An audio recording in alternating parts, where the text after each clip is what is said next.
Waduh. Baik Ibu Bapak, kita lanjutkan pembahasan kita tentang penggunaan modul daring di sini. Terakhir kita sudah berbicara tentang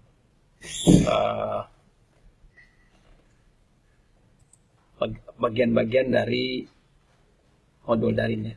Sekarang kita lanjutkan lagi. Ini yang kita lihat ketika kita sudah online kan. Di video sebelumnya kita sudah membahas bagian-bagiannya. Yang kita lihat lanjutkan di sini dengan fitur-fitur yang ada di dalam mode daring ini. Nah, kita lihat di sini belum ada kelompok IPA SMA. Kita klik dulu ini. Tunggu sebentar. Mudah-mudahan tidak lama. Kita lihat di sini banyak sekali para pengguna yang sedang menggunakan kelas ini. Seperti yang sudah dibahas minggu lalu, nah ini sudah tampil. Kita bisa melihat, kita scroll ke bawah, kita pilih, nah ini. Kita mengklik bagian biologi SMA kelompok kompetensi E, media pembelajaran kinetika. Kita buka, klik. Nah ini adalah topik untuk biologi SMA kelompok kompetensi E. Seperti yang sudah kita bahas sebelumnya, kita punya beberapa topik, ada media pembelajaran, ada genetika, ada jaringan hewan, juga ada sistem transportasi. Saya coba akan membahas tentang fitur yang harus Ibu Bapak kenali di sini. Coba besar dulu di sini. Nah ini Ibu Bapak ada beberapa fitur kegiatan activities di sini yang harus Ibu Bapak pahami, apalagi ketika Ibu Bapak sedang membantu guru pembelajaran di lapangan. Yang pertama chat. Kita klik di sini. Ini adalah sebuah fasilitas untuk kita tahu chatting itu percakapan ya. Jadi di sini kita bisa membuat sebuah bukan forum sebenarnya sih, kegiatan percakapan di antara peserta guru pembelajar. Nah, di sini kita lihat kalau kita klik ada bagian section dan ada name. Sectionnya di sini bagian media pembelajaran, kemudian namanya adalah chat sesi 1. Nah, bagaimana kita bisa masuk ke sini? Arahkan kursor ke sini, kemudian klik kiri. Nah, jangan lupa sebelum kita memulai chat, kita baca dulu aturan yang harus kita ikuti. Nah, di sini kita lihat setiap mentor usahakan memahami apa yang dijelaskan di sini. Pertama, ruang chatting. Ini disebut sebagai media komunikasi. Kemudian untuk diskusi dan juga untuk interaksi non formal antara guru pembelajar dengan sesama peserta. Kemudian melalui ruang chatting ini diharapkan guru pembelajar mendapatkan banyak wawasan sekaligus berbagi informasi dan pengetahuan. Di sini bisa saja ada mentor dan pengampu bisa terlibat. Kemudian saudara dapat melontarkan pertanyaan terkait dengan permasalahan yang saudara temui selama melakukan kegiatan pada setiap sesi. Kebetulan di sini sesi 1 berarti sesi 1 yang dibicarakan. Nah, bagaimana kita bisa masuk ke dalam ruang chat ini? Di sini ada 3 penjelasan. Yang pertama, click here to enter the chat now atau use more accessible interface, tapi kita pilih yang ini. Yang pertama, click here, klik kiri. Nah, di sini akan muncul jendela tampilan di mana di sini adalah merupakan ruang percakapan. Nah, di sini kebetulan yang masuk hanya saya sendiri, jadi belum ada yang lain. Makanya kalau kita mau melakukan chatting, kita undang, kemudian kita berusaha untuk masuk ke dalam ruang chat ini. Ya, di sini mentor bisa mengundang para guru pembelajar untuk masuk ke dalam chat ini. Nah, bagaimana kita melakukan komunikasi di sini? Di sini ada ruangan kosong nih. Ketikkan aja di sini. Misalkan kita ketikkan hello. Nah, kemudian kita send, klik send. Nah, muncul di sini. Ini dari saya. Halo. Nah, tentunya kalau nanti ada beberapa teman yang lain masuk, mereka bisa membalas dengan cara mengetikkan kata di sini. Bagaimana kabarnya? Kayak begini. Ini bisa saling bergantian atau secara bersamaan. Dan banyaknya tergantung dari orang yang terlibat di dalam ruang ini. Jadi ini adalah bagian dari chat atau fitur chat. Oke, kita tutup saja. Jadi kalau setiap orang yang ikut dalam ruang ini akan terpampang di sini namanya. Tutup. Kemudian yang kedua, kita balik lagi ke mode yang tadi. Bisa pakai ini back, klik go to back, atau pakai ini. Kita pakai ini aja. Yang kedua, forum. Di awal sudah saya jelaskan bahwa forum ini merupakan sebuah fasilitas yang diberikan, yang harus dikerjakan oleh setiap peserta guru pembelajar. Jadi ketika selesai sesi, biasanya ada sebuah forum yang harus dikomentari oleh setiap peserta. Kita klik saja dulu sini. Nah, yang harus Bapak perhatikan di sini ada aturan-aturan yang harus diikuti. Dan di sini kebetulan ada beberapa forum dari setiap sesi. Ini ada forum umum. Forum umum ini ada penjelasannya kalau kita buka di sini.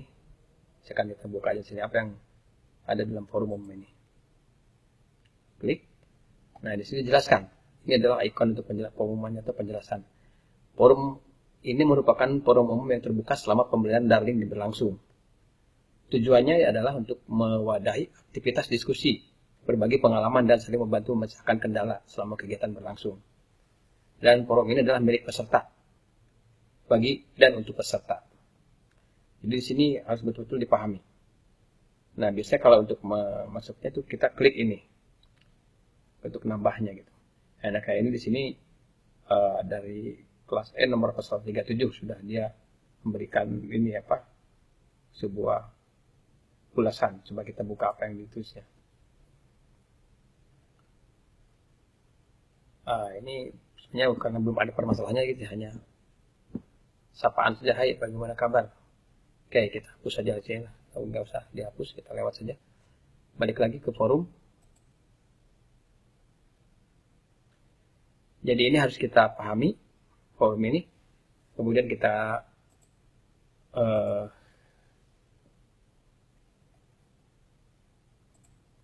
balik ke awal forum. Misalkan saya katakan tadi di setiap sesi biasanya ada forum. Kita lihat di sini misalkan di forum media pembelajaran. Kita buka apa sih yang akan dibahasnya, apa yang harus dikomentari. Nah, para mentor wajib memahami aturan ini sebelum melakukan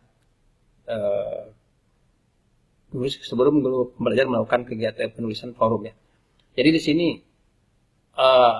petunjuk apa yang akan ditulis. Di sini misalkan setelah selesai sesi 1 ada petunjuk. Selanjutnya berdasarkan pemahaman dan pengalaman saudara di sekolah, saudara diminta menjawab atau memberikan tanggapan terhadap permasalahan yang ada di bawah ini.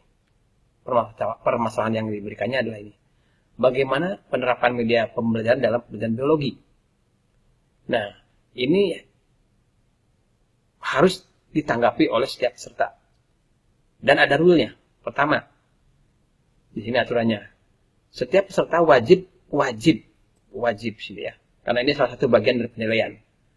Wajib memberikan jawaban dan tanggapan pada kegiatan forum. Kemudian setelah itu, setelah dia membuat tanggapan ke sini, peserta juga diberi kesempatan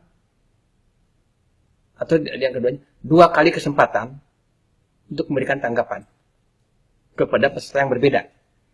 Ini wajib juga ini. Kalau misalkan peserta belum memberikan tanggapan ini akan bermasalah pada penilaian di dalam sistem ini. Jadi setelah dia menulis memberikan tanggapan, mereka juga wajib untuk memberikan tanggapan kepada peserta yang kedua peserta yang berbeda. Ini harus diyakinkan pada para guru untuk melakukan ini. Karena kalau hal ini tidak dilakukan, maka nilai tidak akan muncul. Kemudian yang ketiga, di sini harus kita ketahui atau perhatikan jumlah kata atau kalimat kata ya yang harus muncul kurang lebih antara 50 sampai 100 kata. Jadi kita juga tidak mau peserta itu membuat sebuah tulisan yang panjang lebar, jadi lebay gitu ya. Nah, setelah itu silahkan kirim atau akhiri dengan kegiatan ini. Nah, ini hal-hal yang harus diperhatikan oleh para peserta, khususnya mentor harus betul-betul mengingatkan pada peserta aturan-aturan ini ketika mereka membuat sebuah forum yang harus dilakukan pada setiap sesi. Jadi kalau ada 4 sesi, ada 4 forum berarti. Oke, kemudian kita lanjutkan forum. Kita lihat ada lesson di sini, lesson. Lesson ini gambarnya ini seperti apa ya, alur ya. Nah, ini kalau kita klik, ini adalah kegiatan pembelajaran sebenarnya. Kalau kita klik di sini akan dimuat semua kegiatan yang ada pada bagian kelompok kompetensi E. Ini mulai dari pendahuluan, media pembelajaran, kemudian materi genetik, jaringan hewan dan sistem transportasi, sampai fotosintesis. Ini semuanya ada di sini. Bahkan kita bisa melihat ada beberapa kegiatan pembelajaran dari media pembelajaran. Ini misalkan ada 1, 2, 3, 4, 5. Untuk materi genetik ada 1, 2, 3. Nah, jadi ini harus berurut ininya, pengerjaannya. Kalau tidak berurut, itu akan berpengaruh kepada tahap selanjutnya. Jadi biasanya ada persyaratan untuk bisa masuk ke tahap selanjutnya, maka tahap sebelumnya itu harus sudah selesai. Mulai dari kajiannya sampai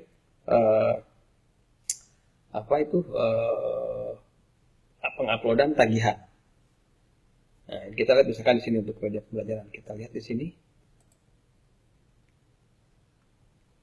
Nah, di sini akan kita lihat sebuah pesan. Anda telah melihat lebih dari 1 halaman ya, dalam pada layar ini. Nah, dia diminta apakah Anda mau mulai dengan halaman terakhir ya, kita dari awal aja kita panjang. Nah, ini yang pertama ini. Jadi untuk kegiatan 1 itu di sini ada pengantar dulu. Ada pengantar kegiatan 1, di sini ada ininya, penjelasannya, bla bla bla bla bla. Jadi setiap guru peserta itu, guru pembelajaran itu harus membaca ini sebelum lanjut ke caption berikutnya. Nah, ini kita lihat selanjutnya apa? Klik aja. Nah, ini adalah sebuah penjelasan yang harus dibaca, itu dikaji oleh para guru pembelajaran. Ini halaman pertama. Yang keduanya kita klik. Ini biasanya ada beberapa halaman dan bisa diakhiri dengan sebuah feedback atau quiz biasanya. Ini masih tetap manfaat dari media pembelajaran. Kemudian kita halaman berikutnya, jenis-jenis media pembelajaran. Ini secara global, biasanya di sini karena sifatnya hanya global, maka penjelasan tidak lengkap. Maka biasanya guru pembelajar harus melihat bahan bacaan lain yang disediakan. Nanti biasanya ada link untuk masuk ke bahan bacaan lain. Oke, lanjut di sini halaman berikutnya. Dan 3 ini ada keempat. Ini tentang media pembelajaran yang tepat dalam proses pembelajaran, memilih berarti di sini. Ini penjelasannya secara global. Lanjut lagi. Nah, di sini berakhir. Diakhiri dengan sebuah quiz. Jadi setiap sesi itu akan diakhiri dengan sebuah quiz. Ya, sebuah pertanyaan, bisa berupa essay, multiple choice, atau menjodohkan, macam-macam. Dan di sana sebenarnya sudah ada kunci jawabannya. Jadi kalau si peserta menjawab dengan benar, maka akan muncul pesan tepat jawabannya. Atau kalau salah ya Anda belum tepat. Kita lihat di sini, kalau ini soal essay berarti betul tidak ada feedbacknya di sini. Essay, klik, maka muncul di sini. Nah, ini adalah tempat, misalkan di sini pertanyaannya. Jelaskan pengertian media dan media pembelajaran. Sini misalkan media adalah bla bla bla bla, ketik. Media adalah bla bla bla bla bla bla. Salah, bukan bala ya. Bla bla bla. Sedangkan media pembelajaran bla bla